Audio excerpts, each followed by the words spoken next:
തിരുവനന്തപുരം മുതൽ കാസർഗോഡ് വരെ സ്റ്റേജുകൾ കെട്ടി ആരോപണങ്ങൾ പറയാൻ കരുത്തില്ലാനിട്ടല്ല ഈ ഇരിക്കുന്ന ബാനർ കേരള നദുവത്തുൽ മുജാഹിദീന്റെ ബാനറാണ് എന്നതുകൊണ്ട് ഞങ്ങളെ തൗഹീദ് പഠിപ്പിച്ച ഭാരതന്മാരായ പണ്ഡിതന്മാർ ഞങ്ങൾക്ക് പഠിപ്പിച്ചു തന്ന സംസ്കാരം ഒന്നുകൊണ്ട് മാത്രം ഇത്തരം ആരോപണങ്ങളിലേക്ക് ഞങ്ങൾ ഒരിക്കലും കടന്നു പോകുന്നില്ല, ഞങ്ങൾക്ക് പറയേണ്ടതില്ല. പക്ഷേ തിരിച്ചോ ഇപ്പൊ ഈ കഴിഞ്ഞ ദിവസം പറയാൻ എനിക്ക് വിഷമമുണ്ടെങ്കിലും ഞാൻ അദ്ദേഹത്തെ ഇരുത്തിക്കൊണ്ട് ഞാനത് പറയട്ടെ. പറയാതെ പോയാൽ ഒരുപക്ഷെ സക്കരിയ മൗലവി വളർത്തിയെടുത്ത ഒരു സമുദായത്തിന്റെ ദുഷിച്ചു നാറിയ സംസ്കാരം നിങ്ങൾ അറിയാതെ പോകുമെന്നതുകൊണ്ട് ഞാനത് പറയാൻ ആഗ്രഹിക്കുന്നു. ഹനീഫ് കായക്കൊടി ഈ സ്റ്റേജിലിരിപ്പുണ്ട്. അദ്ദേഹത്തിന്റെ സഹോദരൻ, ഞങ്ങളൊക്കെ സ്നേഹിച്ചിരുന്ന ഈ കേരളത്തിലെ മുജാഹിദ് പ്രവർത്തകർ ജാബിർക്ക് അറിയുന്നവർക്കൊക്കെ അറിയാം അദ്ദേഹത്തിന്റെ പ്രവർത്തനം എന്തായിരുന്നുവെന്ന്, അദ്ദേഹത്തിന്റെ വിശ്വാസം എന്തായിരുന്നുവെന്ന്, അദ്ദേഹത്തിന്റെ സ്വഭാവം എന്തായിരുന്നുവെന്ന്. ഒരു ആകസ്മികമായുള്ള ഒരു ആക്സിഡന്റിൽ അപ്രതീക്ഷിതമായി അള്ളാഹുവിന്റെ അലംഘനീയമായ വിധിക്കുത്തരം ചെയ്ത് ജാബിർക്ക് നമ്മളിൽ നിന്ന് തിരിച്ചുപോയി. നമ്മളൊക്കെ വിഷമിച്ചു, നമ്മളൊക്കെ കണ്ണീരൊഴുക്കി. തിരുവനന്തപുരത്ത് നിന്ന് ആ മയ്യത്ത് അവിടെ പോസ്റ്റ്മോർട്ടം നടത്തി വീട്ടിലേക്ക് എത്തിക്കുന്നതിന് മുമ്പ് കേരളത്തിൽ സക്കരിയ മൗലവി താങ്കൾ വളർത്തിയെടുത്ത സമുദായം ഉറഞ്ഞു തുള്ളിയത് ഞങ്ങളൊക്കെ കണ്ടതാണ്. സഹിച്ചിട്ടില്ല ഞങ്ങൾക്ക്. ഞങ്ങളുടെ മനസ്സുകൾ എത്രത്തോളം പതിയെന്ന് താങ്കൾക്കറിയുമോ? ഒരു ഉപ്പയുടെയും ഒരു സഹോദരന്റെയും കണ്ണുനീരിൽ കുതിർന്ന വാചകങ്ങൾ ഈ സമുദായം കേട്ടതും കണ്ടതുമാണ് എന്ന് താങ്കൾ ഓർക്കേണ്ടതുണ്ട്. അദ്ദേഹത്തിന്റെ മയ്യത്ത് ആ തിരുവനന്തപുരത്തുനിന്ന് ആംബുലൻസിൽ കയറ്റി ഈ കോഴിക്കോട്ടേക്ക് കൊണ്ടുവരുന്നതിന് മുമ്പ് ഹനീഫയുടെ ഫോണിലേക്ക് ഈ വയനാട് ജില്ലയിലെ കമ്പളക്കാട് എന്ന് പറയുന്ന പ്രദേശത്ത് നിന്ന് താങ്കളുടെ ഒരു അനുയായി, പേര് ഞാനിപ്പോൾ പറയുന്നില്ല, അദ്ദേഹം വിളിച്ചു. എന്നിട്ട് ഹനീഫ മൗലവിയോട് പറഞ്ഞതെന്താണ് നിങ്ങൾക്കറിയുമോ?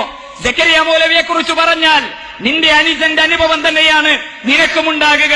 മയ്യത്ത് കബറിലേക്ക് വെക്കുന്നതിന് മുമ്പ് സ്വലാഹി താങ്കൾ പഠിപ്പിച്ച സമുദായത്തിന്റെ സംസ്കാരം തീർന്നെന്ന് നിങ്ങൾ വിചാരിക്കുന്നുണ്ടോ?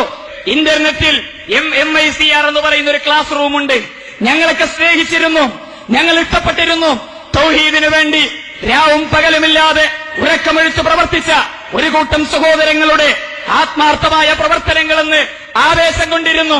പക്ഷേ ഞങ്ങൾ ലജ്ജിക്കുന്നു. അള്ളാഹുവിനെ സാക്ഷി നിർത്തി ഈ ശബ്ദം കേൾക്കുന്ന നൂറുകണക്കിന് ആളുകളോട് ആത്മാർത്ഥമായി ഞാൻ പറയട്ടെ, ഞങ്ങൾ വെറുക്കുന്നു. നിങ്ങൾ പറയുന്നത് തൗഹീദല്ല, നിങ്ങൾ പറയുന്നത് സുന്നത്തല്ല. താടി നീട്ടി നെരിയാണിക്ക് മുകളിൽ വസ്ത്രം ധരിക്കുന്ന ചില കുബുദ്ധികളുടെ, ചില വൃത്തികെട്ട നാവിന് സംസ്കാരമില്ലാത്ത ചില ആളുകളുടെ സംസ്കാരം നിങ്ങളൊന്ന് കേൾക്കേണ്ടതുണ്ട്. ഒരു സാമ്പിളിൽ മാത്രം അദ്ദേഹത്തിന്റെ പേര് പറയാൻ എന്റെ നാവ് ഞാൻ ഉപയോഗപ്പെടുത്തുന്നില്ല. ആ പറയുന്നവന്റെ പേര് പറഞ്ഞാൽ ഒരുപക്ഷെ എന്റെ നാവ് 7 വട്ടം എനിക്ക് കഴുകേണ്ടി വരുമോ എന്ന് സംശയിക്കുന്നത് കൊണ്ട് തന്നെ ഞാൻ അവന്റെ പേര് പറയുന്നില്ല. ആ പ്രസംഗം നിങ്ങളൊന്ന് കേട്ടോളൂ, അദ്ദേഹം സംസാരിക്കട്ടെ. വിശ്വാസപ്രകാരം ആ വിശ്വാസമുള്ളവരെല്ലാം മുശ്രിക്കാണ്. ആ വിശ്വാസമുള്ളവരെല്ലാവരും മുശ്രിക്കാണ്. ബഹുമാന്യനായ മരണപ്പെട്ടു പോയ ജാബിർ കായക്കൊടി ആ വിശ്വാസമുള്ള ആളായിരുന്നു. മുശ്രിക്കിന് വേണ്ടി മയ്യത്ത് നമസ്കരിക്കാവോന്ന് സഹപ്രവർത്തകനായ ഹനീഫ് കായക്കൊടിയോടൊന്ന് ചോദിക്കണം. എന്തിനാണ് മുശ്രിക്കിന് വേണ്ടി മയ്യത്ത് നിസ്കരിച്ചത്? ഇനി മയ്യത്ത് നിസ്കരിച്ചിട്ടില്ലെങ്കിൽ ഞാൻ ചോദിച്ചത് തിരിച്ചെടുക്കുന്നു.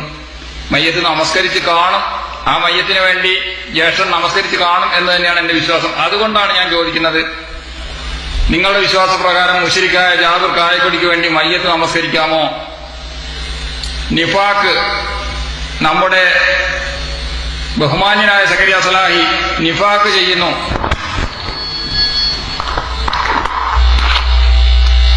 ബഹുമാന്യനായ സക്കരിയ സലാഹി നിഫാക്ക് ചെയ്യുന്നു എന്ന് സാലിഹ് കായക്കൊടി ക്ലിപ്പ് കട്ടുമുറിച്ച് പല പ്രാവശ്യം പറഞ്ഞു. സാലിഹും മുശ്രിക്കിന് വേണ്ടി നിസ്കരിച്ചു എന്നാണ് ഞാൻ കരുതുന്നത്. എന്നിട്ട് ആരാണ് നിഫാക്ക് ചെയ്യുന്നത് എന്നൊക്കെ ഇനി ജനങ്ങളോട് പറയേണ്ടി വരും ഒരുപക്ഷെ. അല്ലെങ്കിൽ പിന്നെ ഇമെയിലൊക്കെ നിർത്തിയാൽ മതി. അതുപോലുള്ള ഇമെയിൽ സാലിഹിന് നിർത്തിയാലൊരു കുഴപ്പമില്ല. അങ്ങനെയുള്ള ഇമെയിലുകൾ ഇനിയും വരികയാണെങ്കിൽ ഇത് അങ്ങോട്ട് ചോദിക്കേണ്ടി വരും. അതുകൊണ്ടാണ് ഇപ്പോഴേ ഒന്ന് ഓർമ്മിപ്പിച്ചേക്കോ എല്ലാവരും. അനസ് സംസ്കരിച്ചു കാണുമെന്നറിയില്ല, ഒരുപക്ഷെ അനസ് സംസ്കരിച്ചു കാണില്ല. അനസിന് അന്നും മുഖാമുഖം ഉണ്ടായിരുന്നല്ലോ. ഒരു സഹോദരന്റെ മയ്യത്ത് ഗ്രൂപ്പ് പ്രവർത്തനം നടത്തുന്ന ഒരു സമുദായത്തെ വളർത്തിയെടുത്തതിന്റെ താങ്കൾക്ക് ഞങ്ങൾ മാപ്പ് തരുമെന്ന് പ്രതീക്ഷിക്കേണ്ടതില്ല സലാഹി. ഞങ്ങൾ താങ്കൾക്ക് മാപ്പ് തരുമെന്ന് പ്രതീക്ഷിക്കേണ്ടതില്ല. ഈ ഇരിക്കുന്ന ബഹുമാന്യരായ അദ്ദേഹത്തിന്റെ സഹോദരൻ, അദ്ദേഹത്തിന്റെ ബാപ്പ, അദ്ദേഹത്തിന്റെ ജ്യേഷ്ഠ സഹോദരങ്ങൾ, അദ്ദേഹത്തിന്റെ സഹോദരിമാർ, അദ്ദേഹത്തിന്റെ മാതാപിതാക്കൾ, അദ്ദേഹത്തിന്റെ കുടുംബക്കാർ, അവരുടെ കണ്ണുകളിലെ കണ്ണുനീരുണങ്ങുന്നതിന് മുമ്പ് ഒരു സഹോദരന്റെ മയ്യത്ത് വെച്ച് ഗ്രൂപ്പ് പ്രവർത്തനം നടത്താൻ ഇറങ്ങിയ ഒരു സമുദായത്തെ വളർത്തിയെടുത്തതല്ലേ സക്കരിയ മൗലവി താങ്കൾ ഈ സമൂഹത്തിന് ചെയ്തു കൊടുത്ത സേവനം? ഇത് പറയുമ്പോൾ കേൾക്കുന്ന ആ മലയാളം ക്ലാസ് റൂമിലെ അഡ്മിന്മാരുണ്ടായിരുന്നില്ലേ? ഞങ്ങളൊക്കെ സ്നേഹിക്കുന്ന ബഹുമാന്യപ്പെട്ട അഹമ്മദ് അലി മദനിയുടെ മകൻ അബൂ മിസ്വർ എന്നറിയപ്പെടുന്ന സുഫിയാൻ അബ്ദുസലാം മൗലവി, നിങ്ങളെയൊക്കെ ഞങ്ങൾ സ്നേഹിച്ചിരുന്നല്ലോ. താങ്കൾക്കത് പറഞ്ഞുകൂടായിരുന്നു? പറയരുതെന്ന്, ഇത്തരം കാര്യങ്ങൾ ആ സന്ദർഭത്തിലെങ്കിലും അത് പറയരുതെന്ന് നിങ്ങൾക്കൊന്ന് പറഞ്ഞുകൂടായിരുന്നു? അബ്ദുല്ലാസിനെ പോലത്തെ മൗലവിമാരെ പോലത്തെ നല്ല നല്ല തഖ്വയുള്ളവർ അക്കൂട്ടത്തിൽ ഉണ്ടായിരുന്നല്ലോ. ഒന്ന് പറഞ്ഞുകൂടായിരുന്നു? ഇത്തരത്തിലുള്ള വൃത്തികെട്ടവരെ കൊണ്ട് അത്തരം സംസാരങ്ങൾ നടത്തിക്കരുതെന്ന് കഴിഞ്ഞോ നിങ്ങൾക്ക്? ഇങ്ങനെയുള്ള ഒരു സമുദായത്തെ വളർത്തിയെടുക്കാനല്ലാതെ എന്താണ് മൗലവി താങ്കളുടെ പ്രവർത്തനങ്ങൾ കൊണ്ട് താങ്കൾക്ക്